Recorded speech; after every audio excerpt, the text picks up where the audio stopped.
Nigel Farage has 5 MPs, you've got 403. Are you panicking because Reform is so far ahead in the polls, it seems? Is he living rent-free in your brain? You went to a state school, your dad worked in a factory, your mum worked in the NHS, so why has a public school-educated former city trader got more in common with the Red Wall than you have? And I want to protect working people from Nigel Farage, because I want to protect them from what he will do, which is exactly the same as Liz Truss, which will have a direct impact on their lives. So I don't need lessons from Nigel Farage about the issues that matter most to working people in this country. Thank you, Chris. What unfolded in Parliament today was far from routine political theatre. It was a moment that cut directly into the fabric of British political history. In a development that few would have predicted only weeks ago, the Speaker of the House formally acknowledged a possibility that is now impossible to ignore.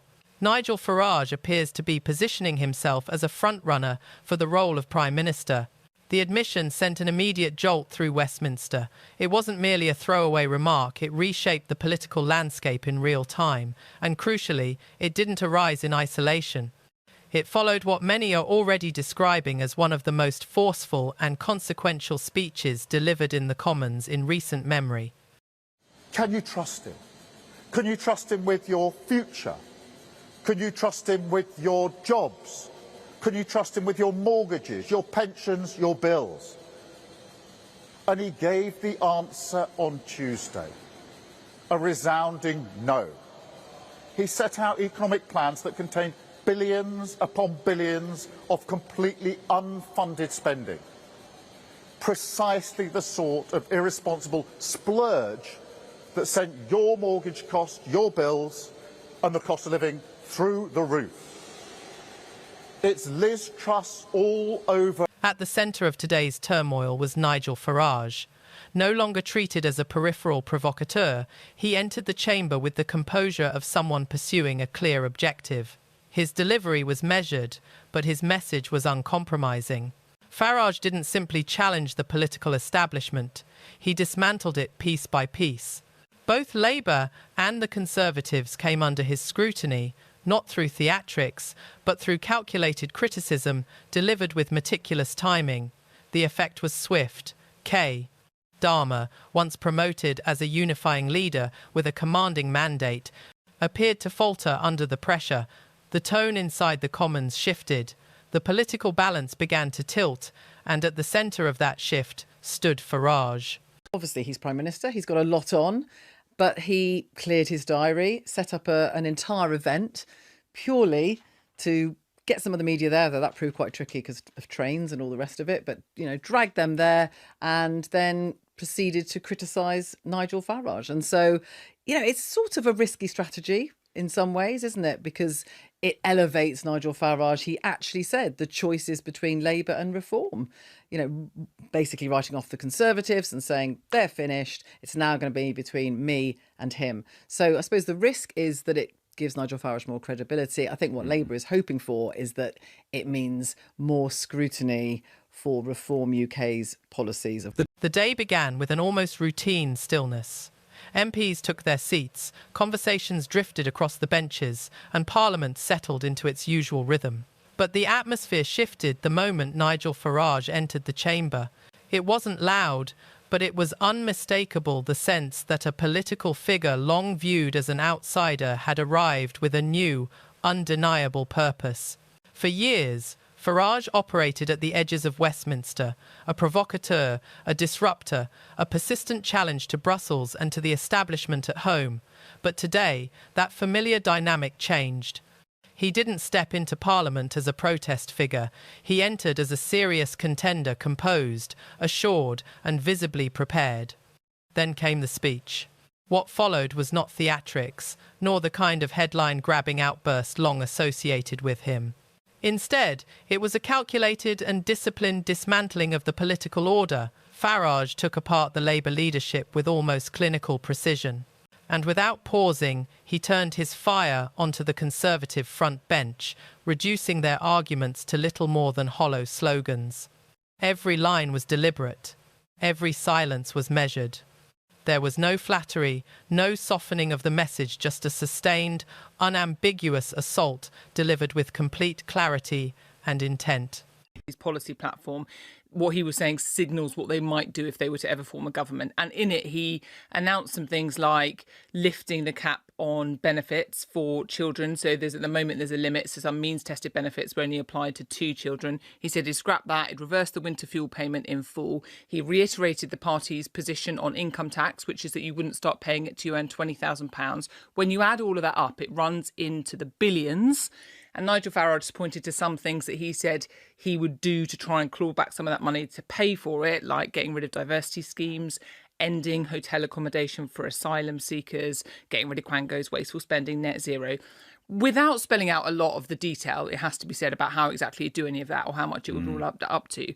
And so what now you're seeing the lines, and it's interesting actually because this started earlier on the week because I was at that Nigel Farage press conference, and on the day I was getting messages on my phone from the other parties going, how's he going to pay for this? How's he going to, so the sort of counter briefing started all the way through the week, and it's continued with Keir Starmer today. And what he's effectively trying to do is draw a comparison between Nigel Farage and Liz Truss. And that's, you heard him say it in his speech today. So it is to the point that Vicky made about trying to question the credibility and put the spotlight on scrutiny of Reform UK and some of their policies. But I think the politics around it is quite risky. In those few minutes, Nigel Farage no longer resembled a mere participant in the Commons.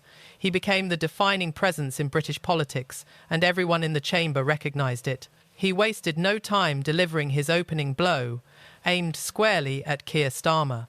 This was not routine opposition. It was a pointed and unflinching dismantling of Starmer's leadership, an accusation that the Prime Minister governed without conviction and made commitments he neither intended nor was equipped to fulfil. As Farage spoke, the chamber witnessed something genuinely rare, a sitting Prime Minister visibly unsettled.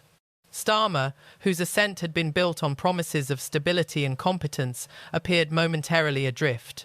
His characteristic composure slipped, replaced by hesitation. In that instant, he looked less like a leader in command and more like someone unexpectedly challenged in his own arena. Farage's critique struck a nerve because it echoed concerns already simmering among Labour supporters, frustration over unkept promises, sluggish reform, and a growing perception that the government had begun losing its grip far earlier than expected. Farage articulated that sentiment with precision, and the impact was immediate. The tone in the chamber shifted. What began as a pointed critique took on the weight of a political reckoning. Starmer didn't simply lose the room, he lost control of the moment. With the Prime Minister shaken, Farage moved to his next target. Labour's front bench braced themselves. His focus turned to Chancellor Rachel Reeves, and the temperature in the chamber dropped further. What followed was not an exchange of economic arguments. It was an assessment of character, delivered with cold, deliberate clarity. Farage portrayed Reeves as overwhelmed and ill-equipped for one of the government's most crucial roles, suggesting she lacked both the tools and the decisiveness required for the job. It was more than a political challenge, it was a public dressing down. Reeves, usually composed, appeared visibly uncomfortable. Those seated beside her avoided his gaze. But Farage wasn't finished. With Labour reeling, he pivoted and directed the same intensity toward the Conservative benches. And he made it personal. Robert Jenrick became an immediate target, not only his policies, but his presentation, his reported use of weight loss medication, and the rebranding efforts he had undertaken. Each barb carried a broader point. Cosmetic adjustments, Farage argued, could not conceal the deeper structural collapse of a once dominant party. Then came the line that stopped the Commons in its tracks. Delivered calmly, without theatrics, it nonetheless cut through decades of political convention. Farage declared that the traditional Labour-Conservative divide no longer applied, and that a vote for reform was no longer a protest, but the only vote that still means anything. It was more than a slogan. It was a direct challenge to the foundations of the UK's electoral logic. For generations, voters had been warned that supporting smaller parties risked empowering the opposition. Farage inverted that argument entirely, claiming that a vote for the Conservatives now served no purpose other than postponing the inevitable. The reaction inside the chamber was immediate and telling.